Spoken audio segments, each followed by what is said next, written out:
Man, it's your boy DJ Wolf here. I got a couple things on my mind here. Let me get started with this. You know, over 400 years ago,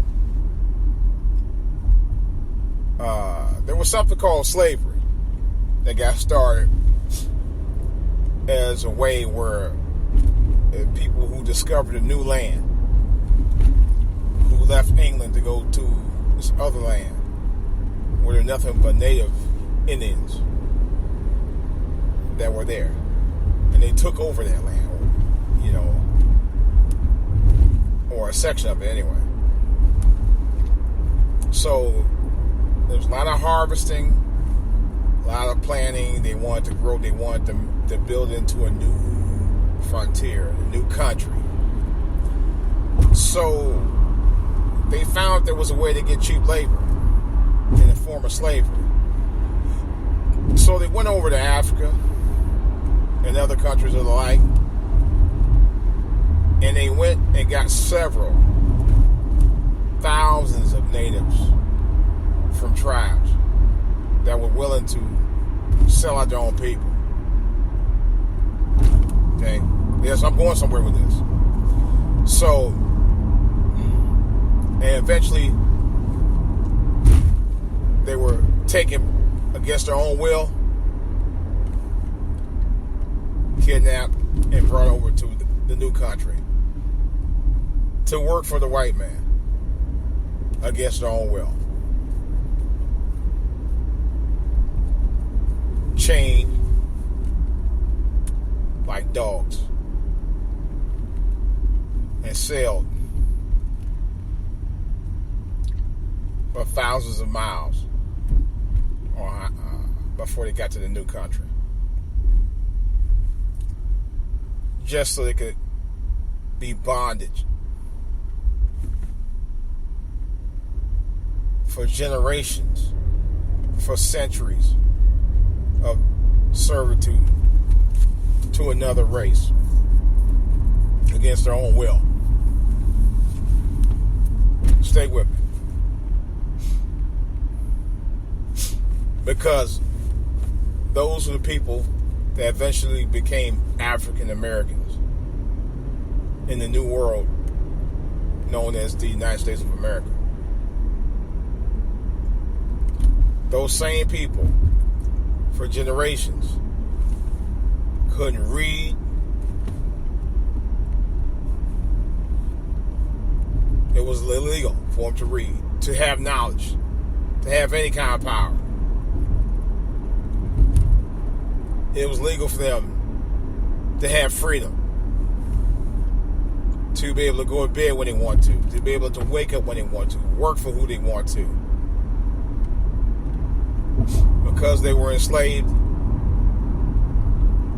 they were bonded by a power that they never had. Stay with me, please. I got more to it. That was embedded in generations of our forefathers, of our ancestors. Not the white ancestors, but our ancestors. From generations upon generations upon generations and so forth. Well into the 20th century.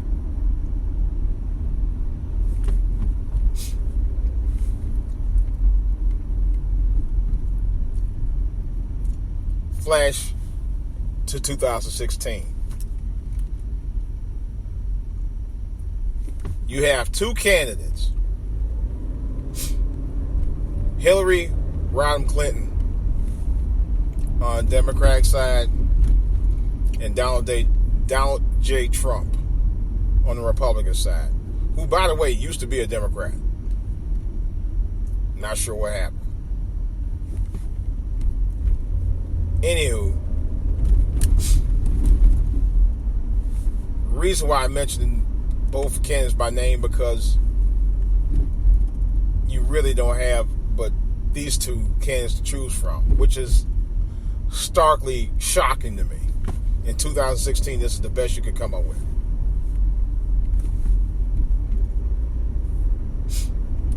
And feel like, on some respect, personally, that we're still on the plantation. Where somebody except you, somebody except our own people, are still controlling our fucking narrative. After 400 years, this shit is still going on. Our narrative is still being controlled. In everything, almost damn near everything we do. Oh yeah. Stay with me, I got more. Alright?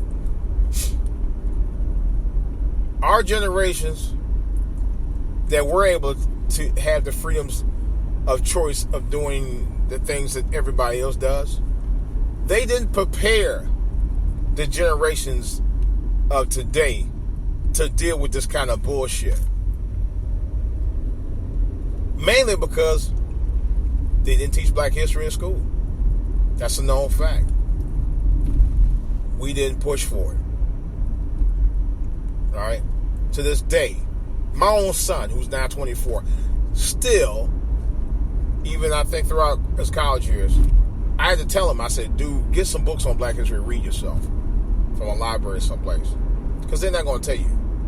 I could tell you some things, but they ain't going to directly tell you. You got to go find it yourself. You know, with the internet, there's no excuse for it, for not being able to find it. Stay with me. I got more. I think on some cases, I think as a people, we've been a detriment to our own self. And yes, I'm saying it.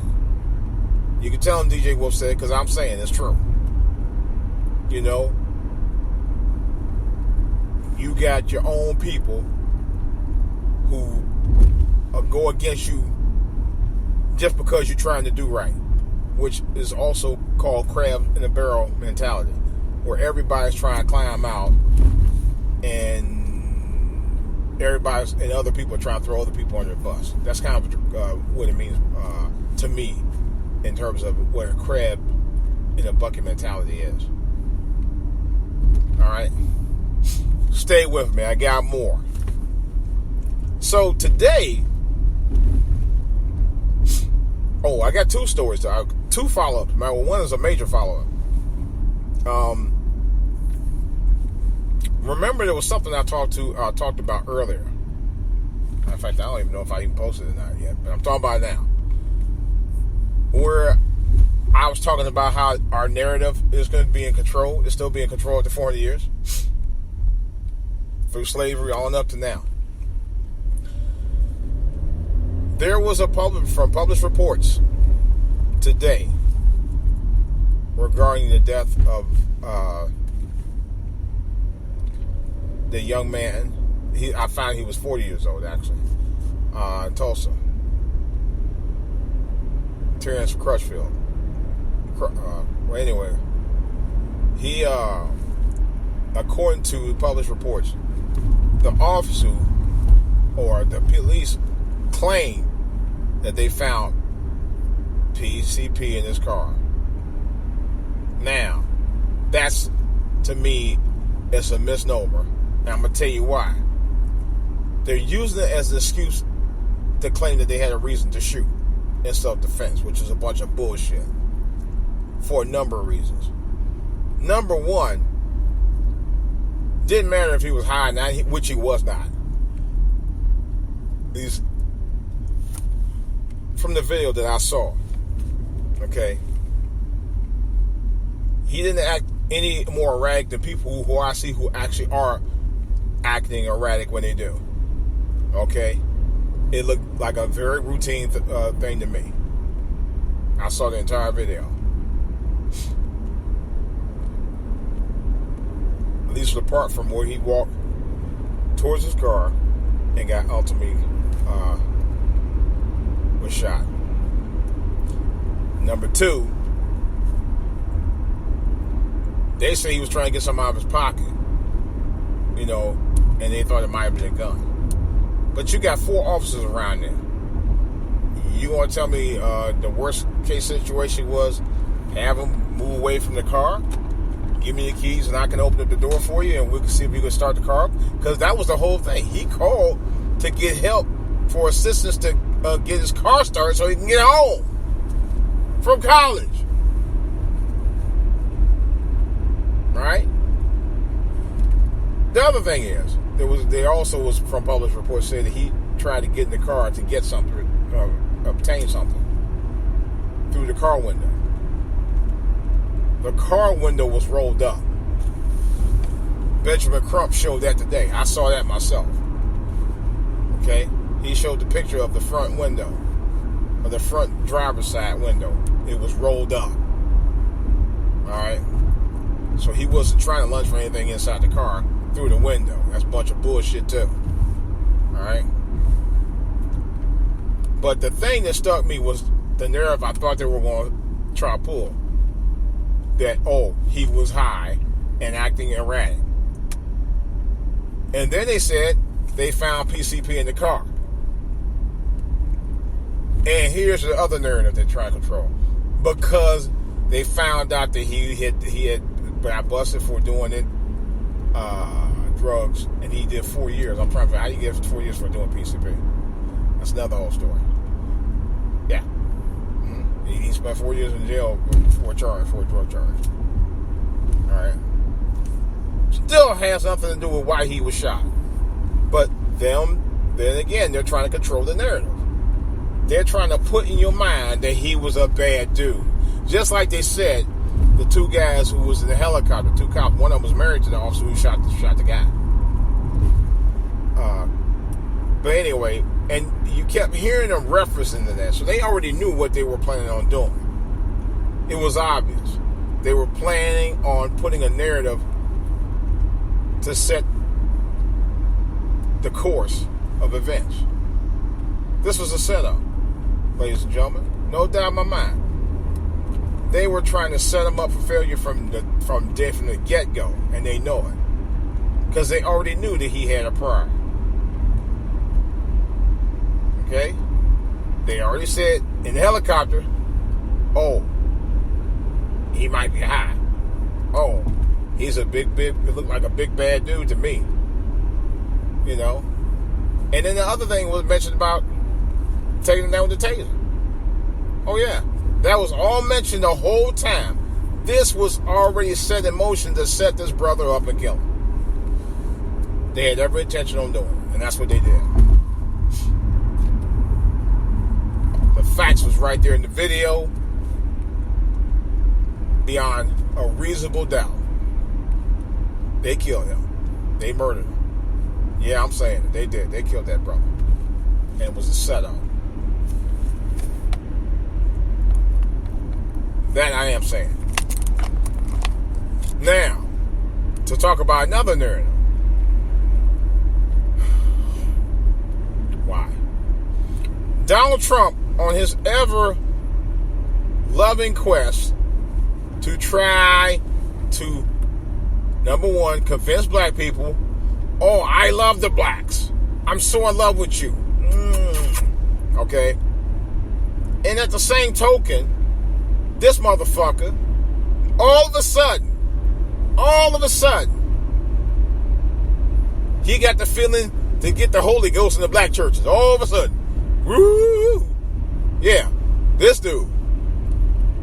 You know, he's pandering. I thought Hillary Clinton was bad. This dude, man, good God. Really?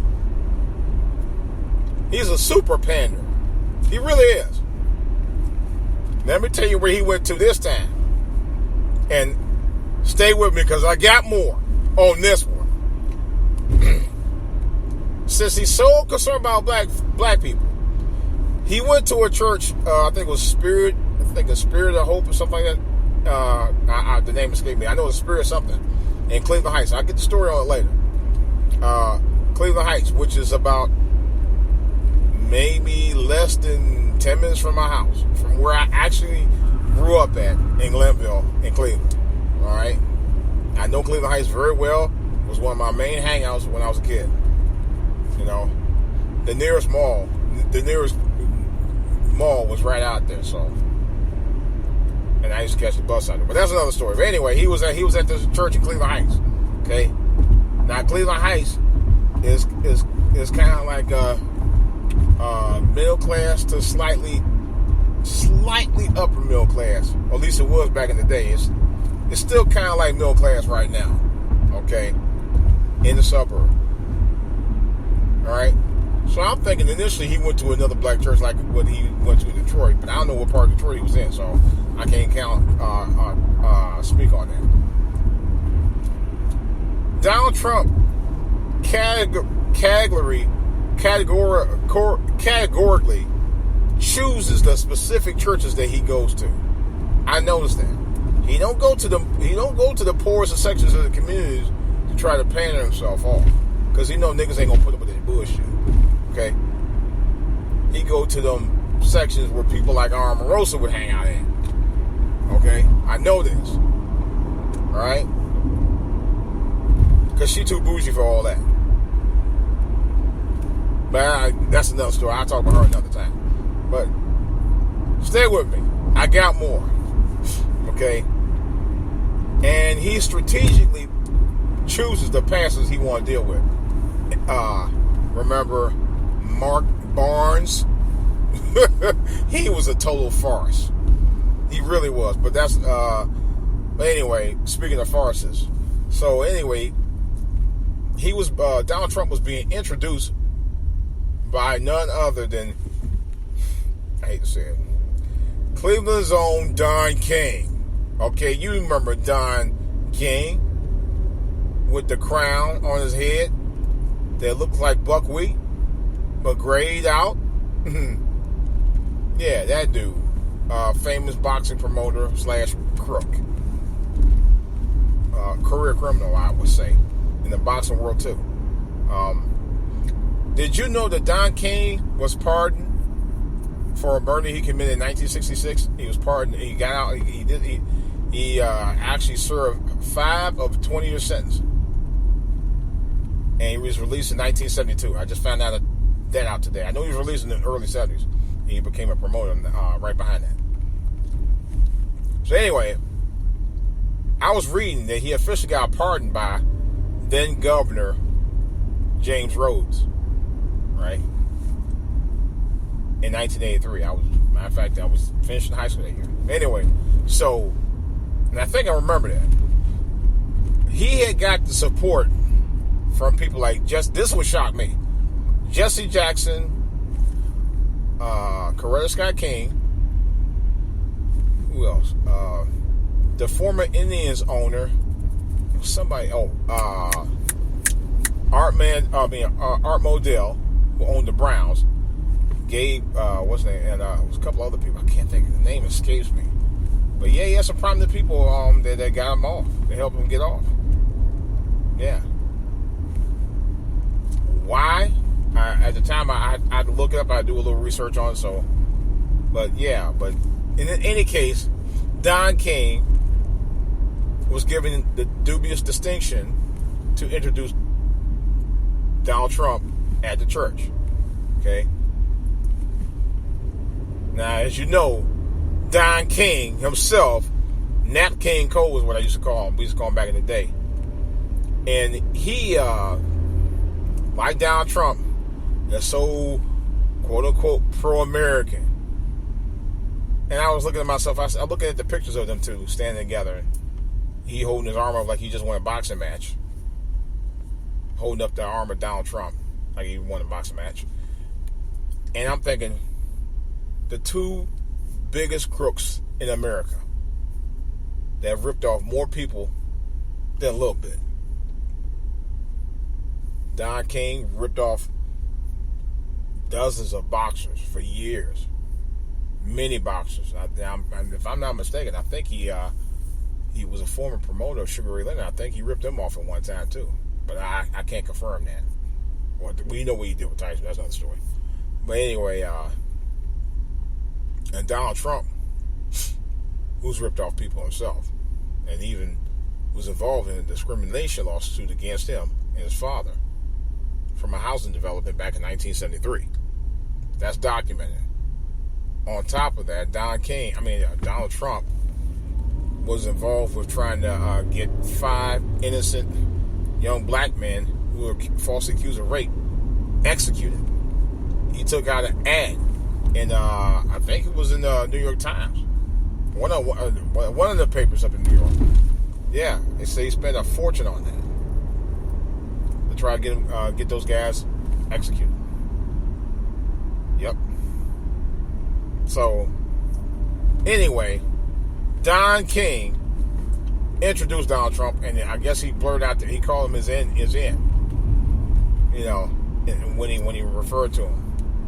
That's my understanding. But what I want to say is this. The narrative is out there. Okay? You got this coon, Don King, and yes, I'm going to say it because he really is. He's one of the biggest coons out there. He put the C in coon. Really did. You know? Introducing Donald Trump in my hometown Cleveland suburb of Cleveland Heights at a church that's actually well-to-do church. He didn't pick a storefront church to do this thing. He picked one of those well-to-do churches who probably was like, you know, cooning along with him. You know, but that's another whole story. You know, I just wanted to say it. Basically, we're back on the plantation again. Notice there's never been a single black candidate that was ever endorsed other than Ben Carson on the Republican side. And he didn't know what the fuck he was doing. He clearly did. He really did. But the white people didn't care. They just want to get a nigger in there, just think, oh, if we get him in there, we'll get the black votes. And then we'll push Ben Carson out, which is what they were going to do any damn way. You know, they were using Ben Carson. Ben Carson was a trick bag. And that's what I'm saying. That's another narrative. Because Ben Carson knew what he was doing. He was just doing whatever he thought it was going to take, you know, to probably get some extra moolah. Because that's what was going on anyway.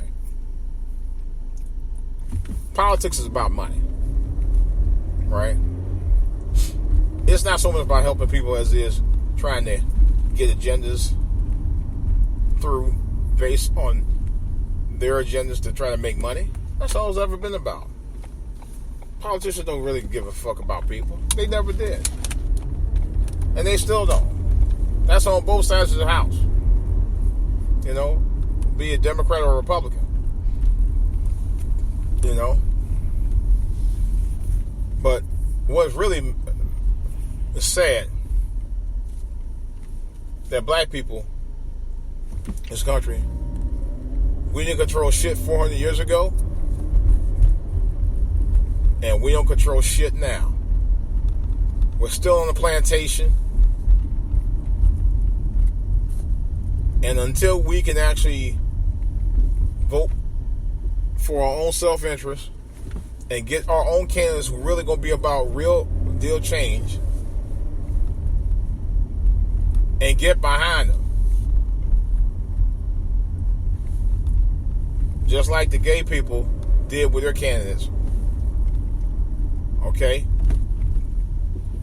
Which is why, if you notice, the White House was lit in gay colors last year. Oh, yeah. Because who had their back? The gays did. Okay, I'm not going to go into any details about that, but that's fact. I mean, let's be real. We don't get behind no real candidates that's going to have our interests. It's going to have our back. We don't do that. We don't like to put the money up front to do it. We talk a good game as black folk, but we don't back up half the stuff we say anymore. We don't. We don't even do that with our own families. You know? But I'll get on that another time. But like I said, unless we work on real issues and stop talking the talk and start walking the walk, we're going to be on that plantation and we're going to stay on that plantation until that happens. And that's all I got to say right now. I'm going to try to work on doing a show tonight. I don't know, because I got a ton of other stuff I got to do. And I'm going to try to get to it as soon as I can. But I don't know if it's going to be tonight or not. But I'm going to work on it.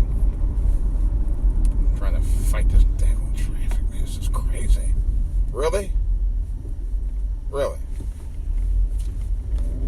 Jesus. But anyway, it's DJ Wolf. Questions or comments, of course, you can reach me at For All to Hear on Twitter. I can also be reached on my email address at djwolfonline@yahoo.com. That's djwolfonline@yahoo.com. And of course, questions and or comments and suggestions in the comment box below on my YouTube channel, For All to Hear TV. This is DJ Wolf, guys. I got more to say about this and other stuff on the back burner. Let me get on here and give me some to eat.